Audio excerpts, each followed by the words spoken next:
Oh, they're all over there. Huh? Look at all the kangaroos over there. Oh, wow. They're coming this way. Just be careful, babe, eh? Oh, no. Oh, come stand here behind the tree, babe. Baby, come here.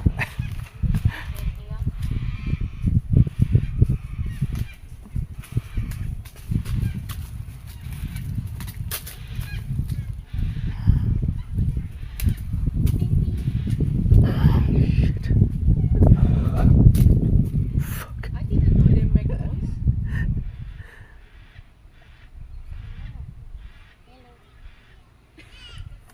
Stay on the opposite side of the tree and you'll be alright. I didn't know they can actually crawl. That scared the crap out of me when they started growling. Maybe it's like a bicycle when when we drive through, it's just like ning ning. Jeez. Growling. Talk about lucky footage, eh? That's amazing. Oh, they better be careful, those people. Oh my god. That's mad. That's actually my first time seeing it. Like hearing them growl.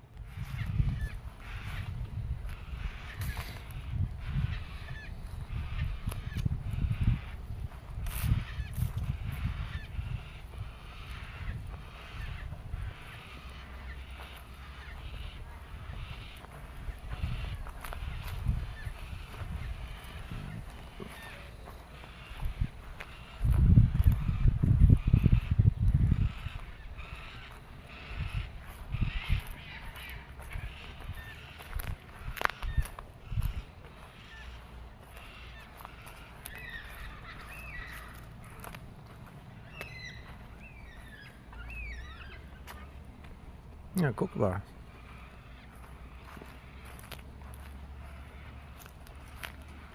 See the kookaburra up there? In the tree up here?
See it?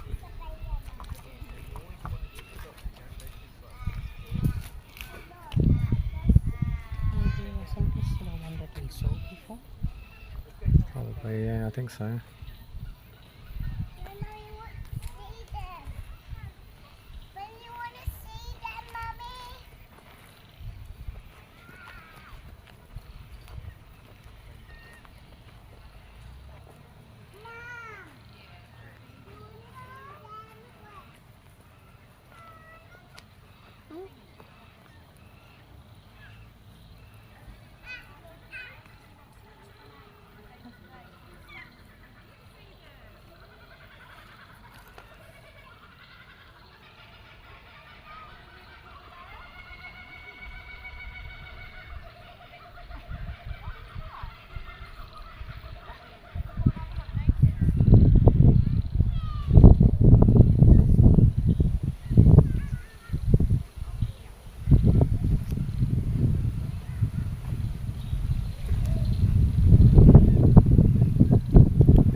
It's hard to see a kookaburra on the floor like that sometimes.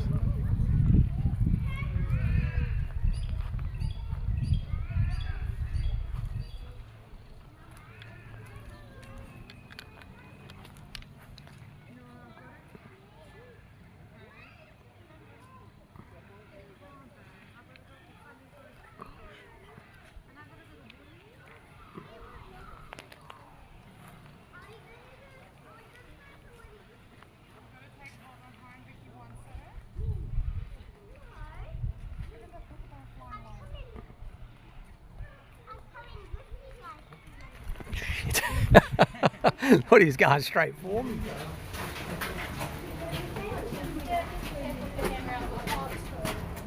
Make your way into the cave and just wait in that first chamber. You can have a bit of a look around. Just let your eyes adjust as well to the darkness in there. It'll be nice and cool as you get into the cave.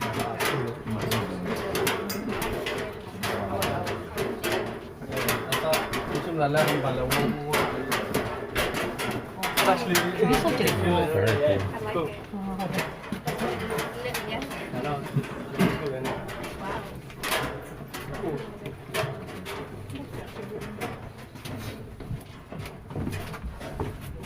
You know what you're smelling right now? Cherry.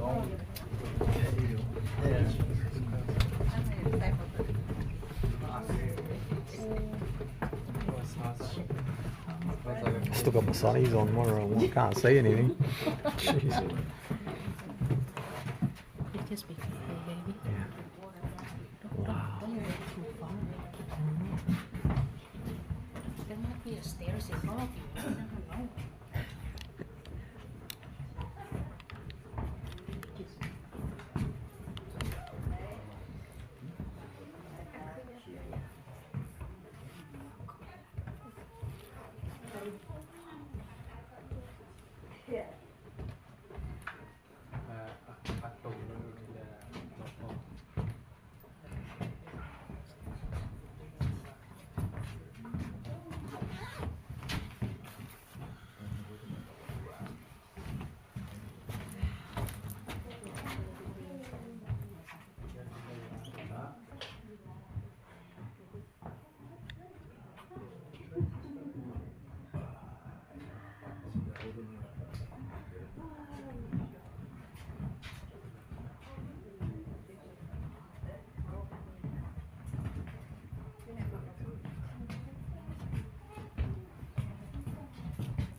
Alright, welcome into our crystal cave.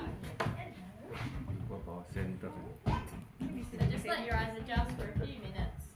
So you might have felt it's nice and cool as we start making our way down the stairs. So it's always nice and cold in our cave. So the cave stays between about 15 to 20 degrees all year round. Has got about 80 to 90% humidity in it as well though, so it's always a really nice temperature in the cave. So in summer it's nice and cool, in winter it's nice and warm. The cave is approximately 200,000 years old, which is actually very young compared to lots of caves around the rest of the world. If you have visited the ones down south with Margaret River, those ones are around 1 million years old. So those are a lot older than our ones here. Still completely safe caves, ours are just a little bit younger. Our cave's made out of limestone, that's about 500 to 600,000 years old, and it's called aeolian limestone. Aeolian pretty much means wind-blown sand dunes, so we're sort of standing in an ancient sand dune at the moment, which is pretty cool to think about. So over time, small pieces of coral, shells, marine animal skeletons all got crushed up by the waves, picked up and deposited on land by the prevailing winds. This over time created our sand dunes, so we started building those ones up. Rain fell into our sand dunes, hardened and solidified it into the sedimentary rock that we have here now, limestone. We have a limestone belt that stretches across about 1,000 kilometres of the WA coast, and we have caves that form all along that limestone belt. Our caves are formed from underground water streams that flow from the Nangarra Mound. So these water streams absorb carbon dioxide from the air from the soil, makes the water weakly acidic. So when that water comes into contact with a mineral in the limestone called calcium carbonate, starts to dissolve it away at first, creating a low wide chamber with a sandy floor. It then gets too heavy for itself, collapses under its own weight and creates our cave. So it gives us a bit of a dome shape. So up the top here, we've got a bit of a dome shape of our cave here with our fallen collapsed rocks down bottom here. The water from these streams can either divert, go somewhere else, cause a further collapse, or they can start to dissolve these collapsed rocks down and around us here. We haven't had much water in the caves for a while now, so I don't think the rock's going anywhere anytime soon, but they can slowly start to dissolve over the years as well. We've got a bit of information just on this board in front of me here of who discovered our cave. Our cave was discovered by a man named Henry White in March 1903. He was a farmer that had leased the land and spent lots of his time exploring the Yanchep area. One day he came into this area of Yanchep and found our crystal cave in March 1903. So that's Henry in the middle, and that's a group that he took through. So after that he started taking groups of people through for cave tours. And that was their carbide or magnesium lamps as their only light that they would use to take through the cave as well. If we're on Henry White's tour, our tour would look a lot different than ours today. So the same entry stairs we just came down was the original entry that Henry did find, except he wouldn't have had any stairs, so he would have been on his hands and knees, crawling and climbing down into the cave, over and under rock, through water. Lots smaller sections with that one little light. No crawling or anything for us today. We have a nice boardwalk, a few sets of stairs, a few low sections, and lots more lights. Up the top in the room at the top here, we have these large holes. These are called solution pipes. These are all through the cave, but you won't really notice them as much. We have a lot smaller ones. These are the biggest ones in the cave that you will see. This is from the water above absorbing that carbon dioxide, becoming weakly acidic, starting to dissolve down through that limestone again. Creates a bit of like an entry channel down into the cave. Some can be really big, some are really small, some are directly up and down, some are different shapes. So you can get things that fall down through these solution pipes into the cave from the outside of the cave. So not a lot, but you can get leaf litter. So down the bottom you've got some sand, some leaves, some little sticks, rocks. You can get little bugs, little animals. Snakes and lizards sometimes fall down into the caves. Not very often.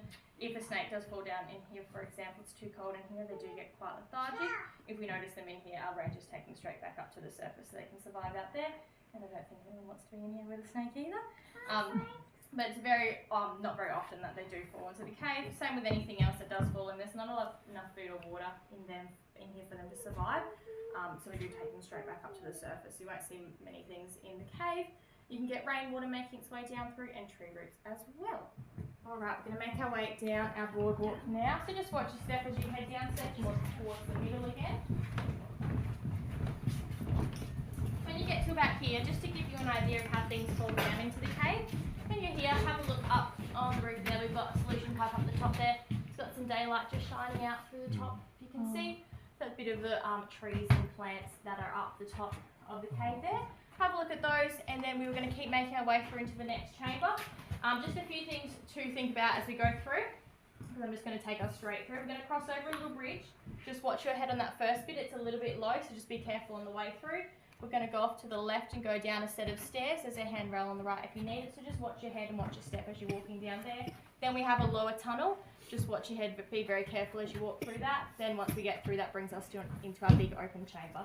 So just be careful, watch your head, watch your step as we walk through. Have a look at those solution pipes on the way. Dan coba leaves maybe. Watch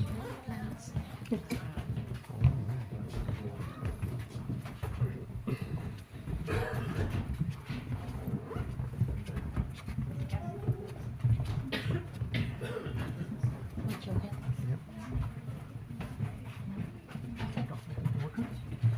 Don't touch it, remember?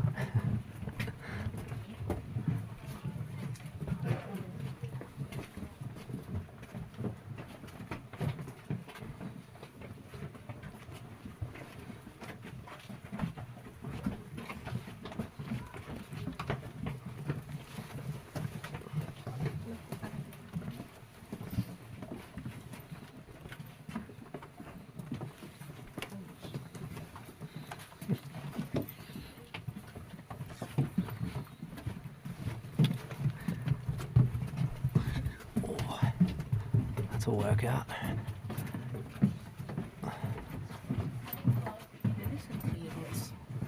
Yeah. Oh, this is nice. Yeah, those ones are a bit deeper. Yeah.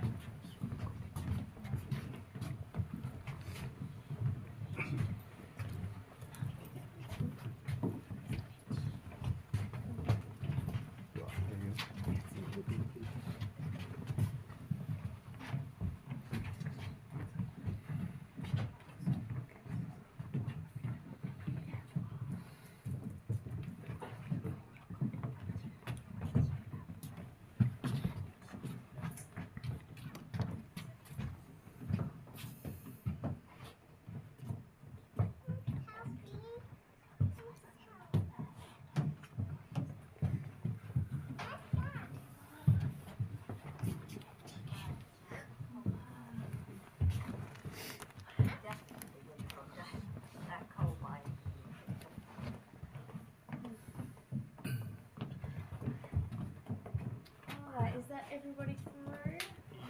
Yes, awesome, thank you. Alright, welcome into our next chamber. So we've got a nice big pantheon chamber through here. Nice open section for us. We'll be in here for a little bit. As I was talking about at the start, after the first collapse in the first sort of section, we were just in that first chamber, the streams of water can go somewhere else and cause a further collapse. So they came through here and caused another one. You've got your dome shape again up the top here, with your fallen collapse rocks down and around us here. A lot more of the rocks through this area have been dissolved over the years. So we used to have a lot more water that was flowing through this area of the cave, pretty much where we're standing now. Unfortunately, the water levels have dropped quite a lot now. They're about 3 metres below us where we're standing now. That is very, very low. I'll talk a little bit about why that's happened soon as well, once we go around to have a look at the water over there. We have two types of plant life in the cave, so two types of flora. One of them is our tree root. So if everyone wants to turn around, have a look where we just walked through, that little tunnel. There's a big tree root just the side there. So that is our Eucalyptus gomocephala. That's our scientific word for our big tuat trees that we have in the park here, and that's one of the tree roots making its way down through a solution pipe. So those large holes we were just having a look at with that daylight shining down, that's coming through one of these as well, just a bit of a different shape and size. It is looking for some water, and it's the main food source in the cave system. Just above us we have lots of little tree roots, look a bit like hair, making their way down into the cave. And those are coming through really small solution pipes, so you can get really big ones and really small ones. So you sort of through the rest of the cave you get the smaller ones like this. Just behind us up on the rocks we have a photo of something you can usually find in the caves. These are our amphipods. They're small little crustaceans that grow 4 to 8 millimetres in length, and they develop underground in the cave system, so they adapt to the dark. They lose their sight, lose their colour, and grow these extra long feelers on the tops of their heads to pick up vibrations and feel things in front of them to help them move and survive and moving around the dark cave. Like anything else, they do need water to survive. We don't think they're in here at the moment, unfortunately, as that water level is so low. They like to sort of live within the tree roots and the submerged tree roots, so that we're thinking they might be down 3 metres below where that is now. But hopefully that can come back up and they'll come back up with it, but at the moment we don't think they are in our caves. We are now, going to make our way up the stairs. So handrail to the right if you need it. Just watching your step as you make your way up. When you get to the top, just watch your head on this rock here. It is a little bit low, so just be careful of that one.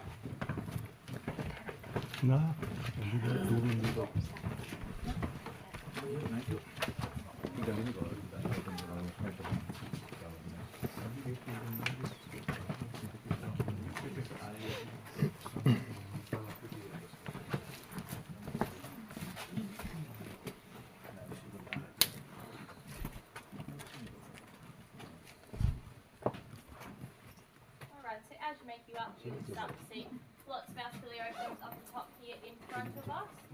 So speleothems is a scientific word for all of our formations, our decorations, the tight stalagmites, all that we see in the cave today. Our type of formation is crystal cave calcite, our type of crystal.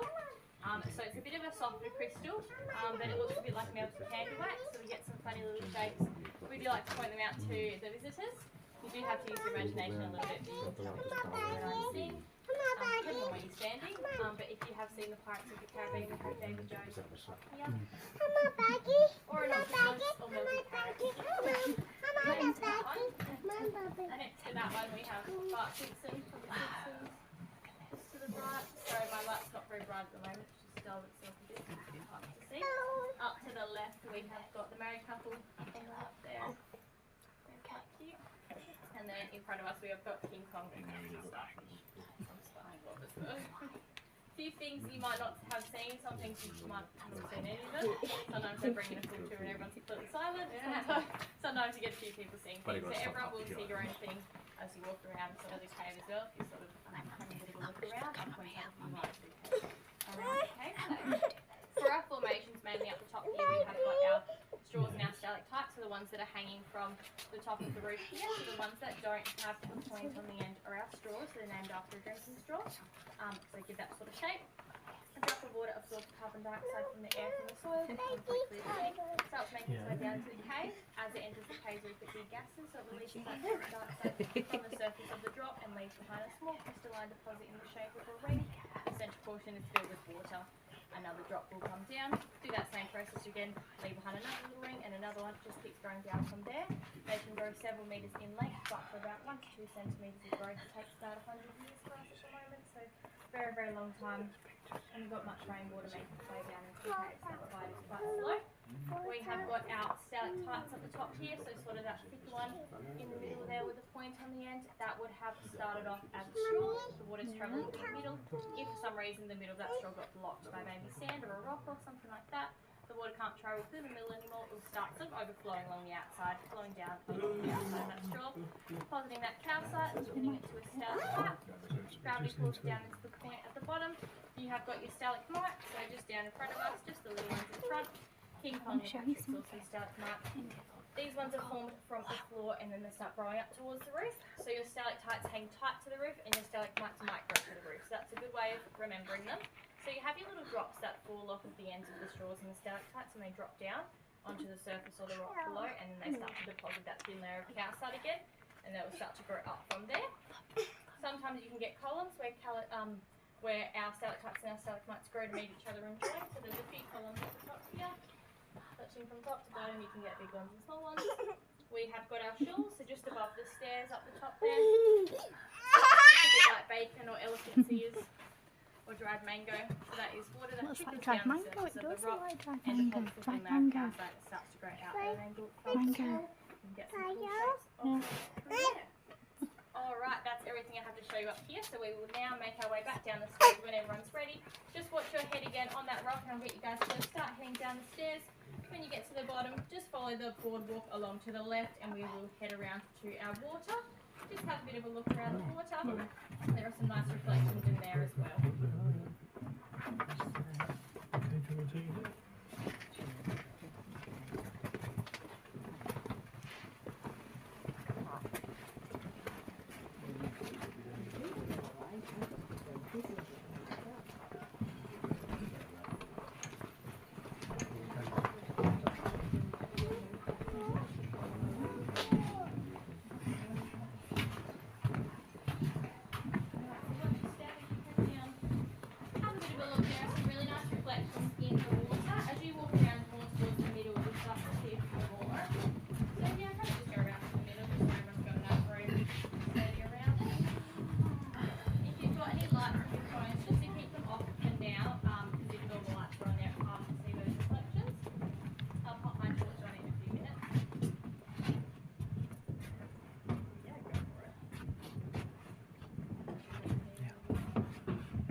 Rent it out.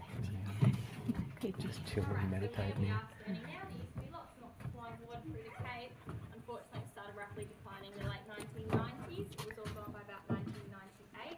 So a few reasons for this. There are some large pine tree plantations that are planted on the east of the park. They have big tree roots, so obviously their tree roots would use up a lot of the underground water. The caves don't get as much as they take a bit more as well. Another one is our water table in here relies on Perth's rainfall to top it up. We don't get a lot of rain unfortunately in Perth either, so that's quite a big factor for the cave water at the moment. It can take months for the rain to make its way into the cave and a lot of it probably won't make it in here depending on how dense and thick the rock is. Another one is the Nangara Mound. So the caves use the water that flows from the Nangara Mound. Perth also uses that same water, so Perth uses about 70% of the Nangara Mound's water. So we do use the same water as the caves. We can all do our part to try to conserve a bit more water. Shorter showers, half flushes on the toilet, just little things like that. Obviously we need other factors to help us with rain and everything like that to fill that water table. is very low at the moment. 3 metres, probably even lower than 3 metres now. So very, very low. So we don't have any natural water that's flowing in the cave at the moment. So this water we are looking at, we are pumping into the cave at the moment. Still the same water from the Nangara Mound, it's just not able to flow itself. So we have 3 ponds that you will see today, just to keep our humidity levels up and to keep feeding the tree roots. That's why we have them in the cave, so you'll notice them as we walk around. Does the water look deep or shallow? Any guesses? Shallow. Shallow? Shallow? Yeah. I don't know the level of the water surface. This one underground, right? Underground water. Underground water. So this is pumped in at the moment. It used to be flowing, but now the water's dropped very, very low. Up to here, right? So yeah, it used to be up to here. Now it's 3 metres below us. Because you're pumping. But now we're pumping, not because we were pumping it first, sort of since we used the water, we had less rain, so it can't get topped up again. And there's some big trees, and all the tree roots use that underground water. So we're pumping this water in at the moment. That's why we've got it in here. So it's very, very shallow. It's only about 30 centimetres. Very shallow pond. You've got your tree roots in there. And we have a blue lining in there. That is just keeping the water holding in here for a bit longer. The pumping is under there. Yeah, the pump's just over to the side there. We have a little tap there. You just pump Oh, it in. yes. So we just fill up when we need to. So it's not constantly on these ones in here.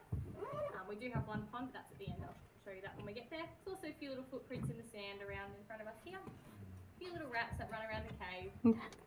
You won't see them in here. It's very rare if you do see them in here. I've only seen one in here since we opened in July last year. We just know they're here from the footprints, but they usually in their own little space. Alright, we're going to make our way around the boardwalk. I'll get you guys to keep heading around. When you get over to this section, we have 5 of our calcite crystals that are sitting on the edge of the boardwalk. Those ones you can touch, so just the ones that are on the boardwalk. You can pick them up, they are heavy, then they look, just be careful if you do. Bless you. And that's a bit of a closer look at those ones over there. So we pop this, so pretty much as we go.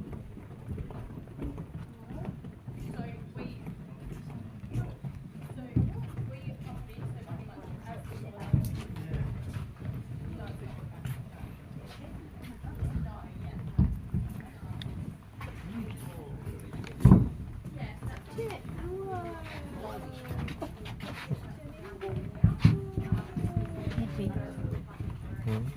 you can try to lift up his head. Wow.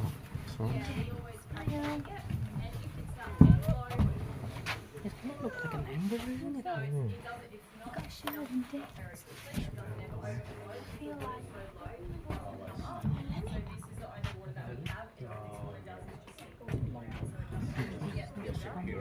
Yeah, it used to be here, but not anymore.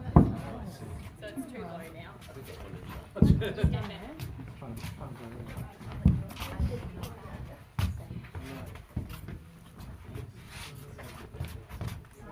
Yeah.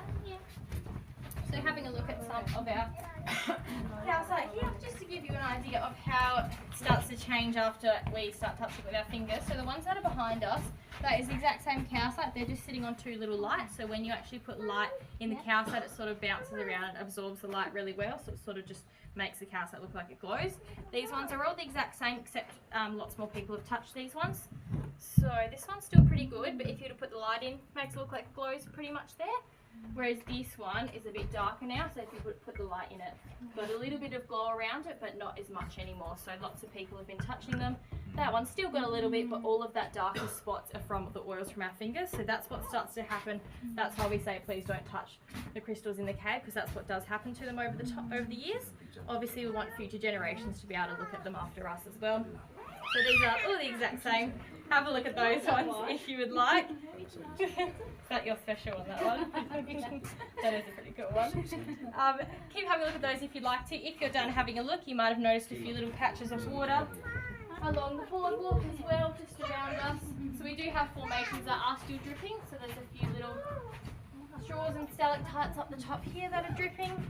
We have our big chandelier up the top here, with a few little drops of water on the bottom of those, and those little drops of water are dropping down into this little cutout of the boardwalk down here. These ones are the beginning of our stalagmites, so the ones that grow from the floor up towards the roof. So those tiny little holes that are in there are our stalagmites. So these ones have been growing for a very long time, so that little dropping down onto the sand there, and it will start to crystallise in the sand and they'll start growing up. Very slow process. This part of the boardwalk was cut out about 14 years ago. So pretty slow process at the moment. With that.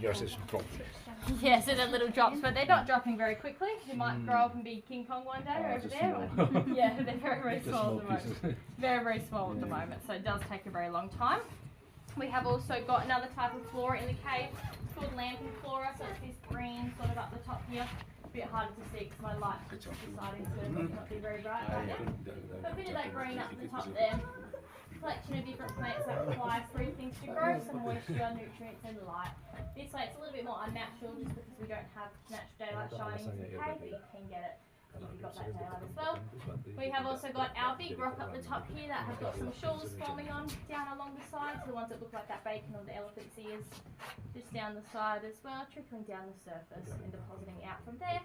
If you have a look out, sort of the outline of that rock, it actually slots in perfectly up in the roof there. So when there was a collapse, that is where that rock fell from, which is quite cool to see as well. A lot of them do dissolve through this area. It's nice to see how they do collapse, sort of where they do fall as well. We will keep heading through. We are going to go through our tunnel next. It was built in 1972 by sustenance workers as a bit of a shortcut to take us through into the next chamber. It's about 30 seconds walking through. It doesn't get much lower than this, but it gets sort of a little bit lower towards the middle, so just be very careful. Just watch your head, it's just a bit of an awkward height to walk through, so just be careful as you walk through.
So we've got another pond of water here, lots of our cows laid up in front of us. Have a look at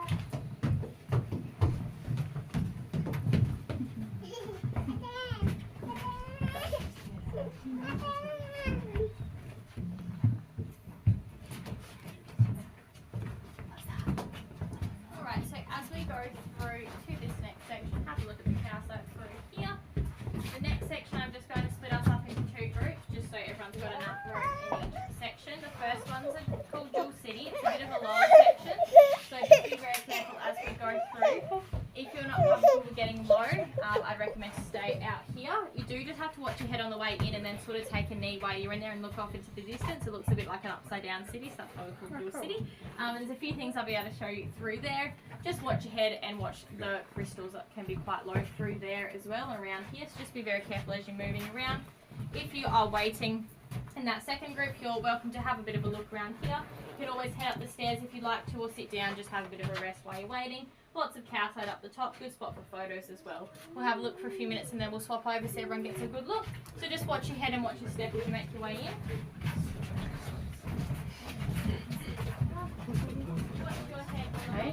Watch your head.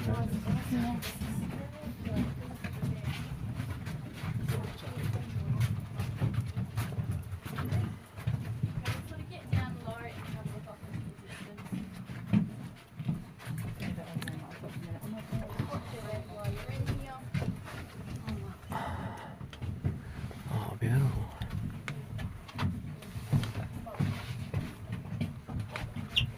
Oh yeah, that's cool.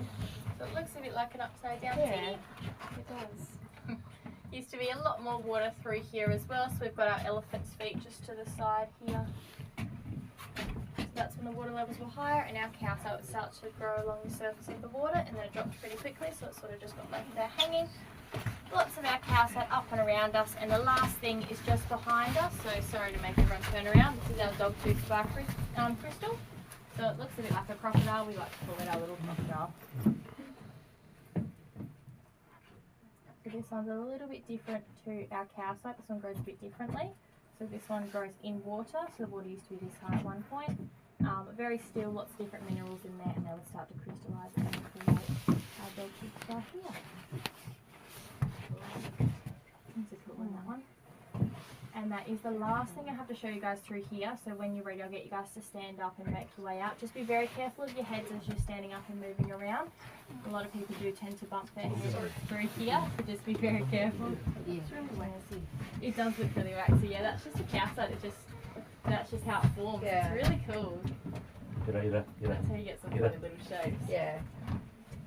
I mean, I know we're not allowed to touch it, but pieces. Yeah, I know.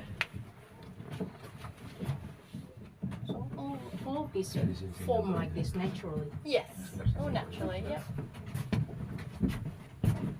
If you're coming in, have a look off to the side of the boardwalk there. Right over.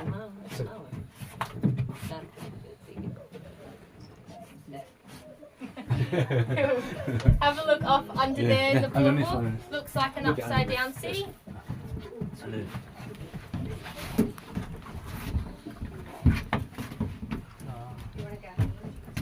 Okay, the left foot pins are on. I'll get you guys to move up a bit. If anyone hasn't had a look,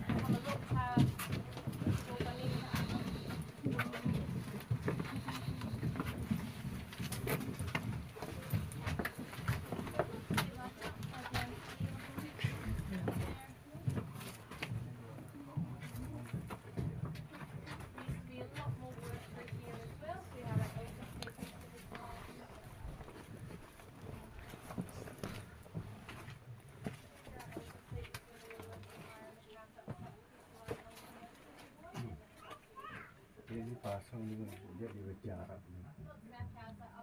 Sebelah sana lain daripada yang lain. Coba lihat, hati-hati kepala pendek.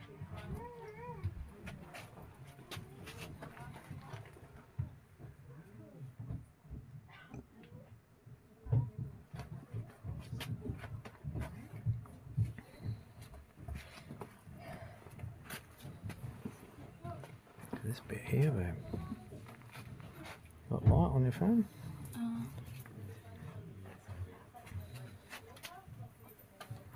That's massive.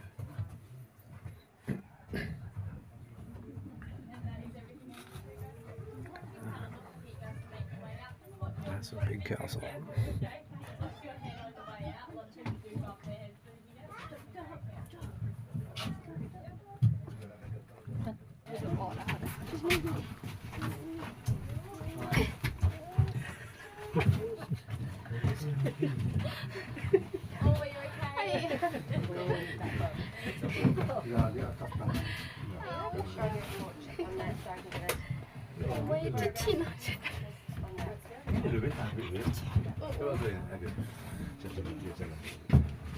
Nggak bisa pegang perutku.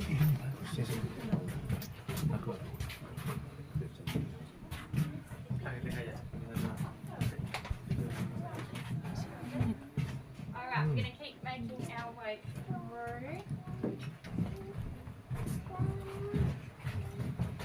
Just pop past you guys, thank you.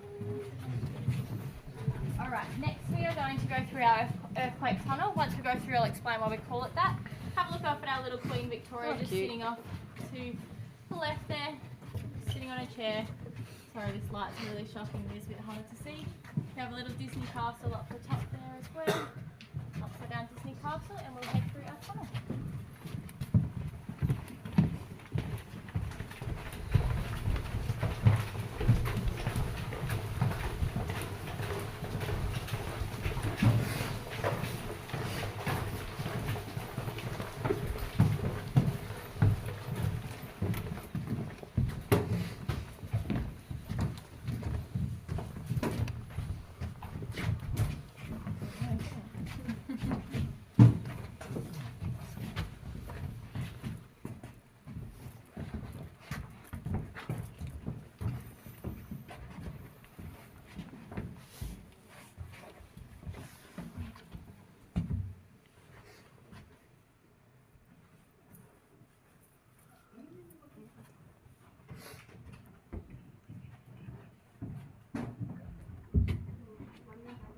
everyone's coming through, we've got our little nativity up the top. You can't even see it before it's now.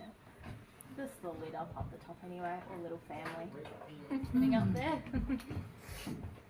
It does look like 3 person in there. Yeah.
Any minute now. Alright, I'm going to get started before as you guys are walking back, because you'll be able to hear me from here anyway. We have got our earthquake tunnel that we just walked through as well.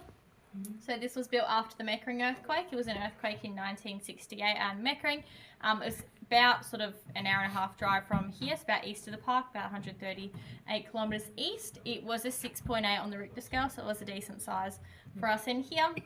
Little fault in the plates, little damage, but there was quite a bit of sort of shaking and movement felt on the surface. If you were in the national park on the day, you would have felt the earthquake. At the time of the Meckering earthquake, there was a group of people in here on a Crystal Cave tour. But everyone made it out safely, no injuries or anything like that. And pretty cool part is when they got back to the top of the stairs, they actually had no clue that there was an earthquake. They did not feel a single thing, which is really weird.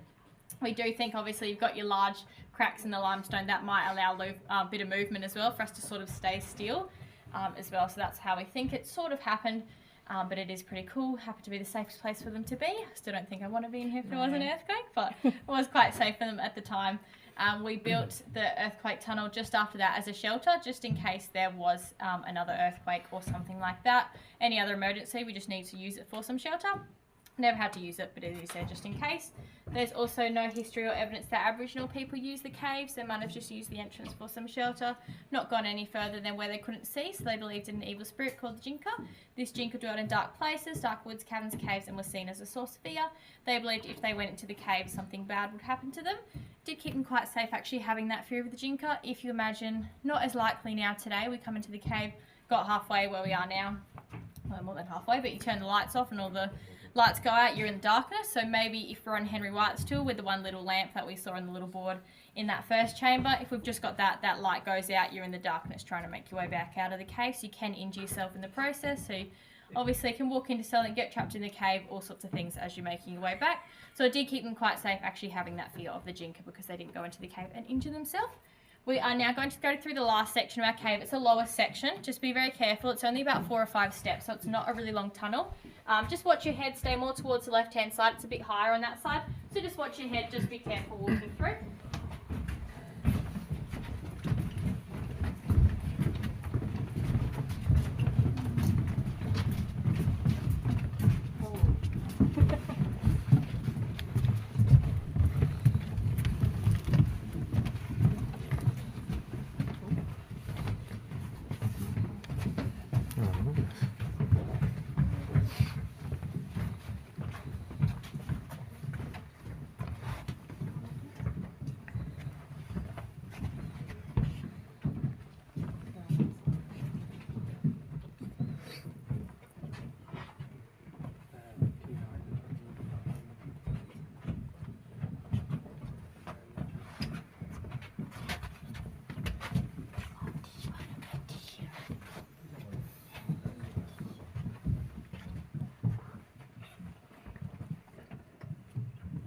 As you are walking through, you have our last pond of water here.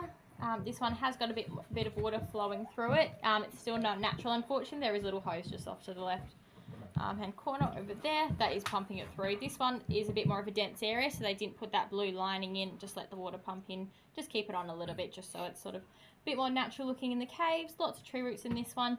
This one is called our wishing well because it used to be used as a wishing well, so people used to throw in money and coins and make a wish.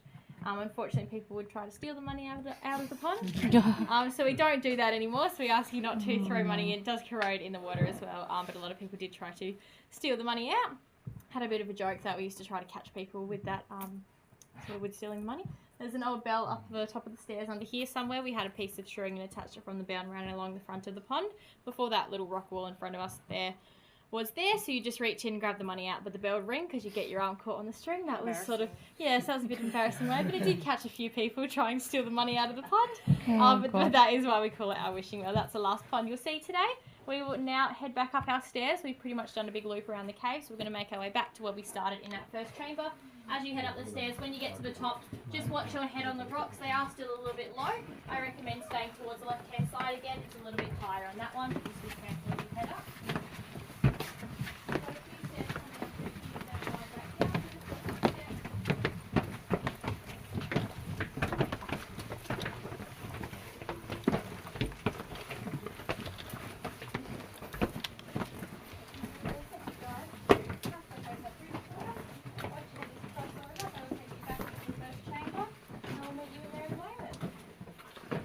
Watch your head, watch your step as you make your way back.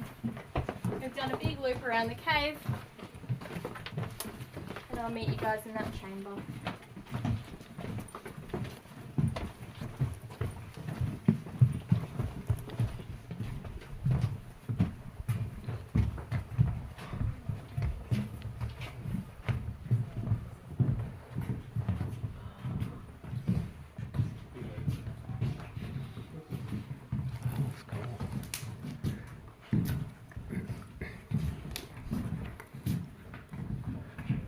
This is actually quite cool. It's beautiful.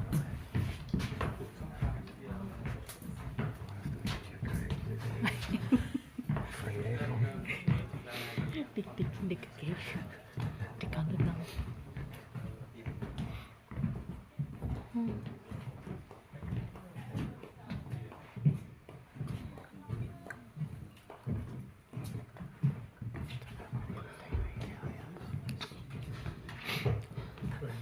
Put it through the hole. Extension cord.